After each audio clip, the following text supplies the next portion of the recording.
है नहीं मैनू तो पता लगा तो मैं ते ना चादर लई ते ना मेरा जुत्ती दा पौला वेख एक होर ते एक होर मैं ते दौड़ी आई। मैं क्या सुनिया कि तेरी कुड़ी जेड़ी कंध तो डिग पई है ना कंध कादली फा लैन चढ़ी सी हैं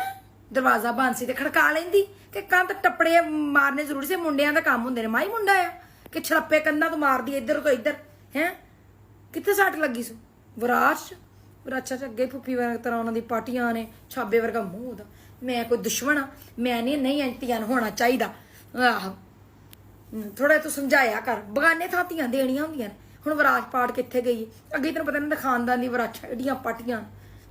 धियां दा तन हुंदा धियां जेहड़ियां हुंदियां ने ना उन्हां नूं सिमट के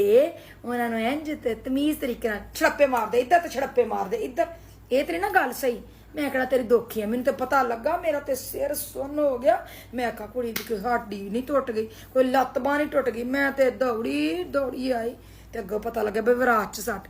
कल बगाने थां देनियां ने ते धियां दी विराछां पाटियां होण ते चंगी गल है अगे इन्हां दे खानदान दा मूँह एडा चौड़े दे इंज करके ते आहो मैं कोई दुखी थोड़ी हाँ तू थोड़ा समझाया कर मैनू तो इन्ना दुख लगा मैं तो बड़ी परेशान हो के आ गई हाँ धियां दा की कम्म है कंधा ते छड़प्पे मारने फिरना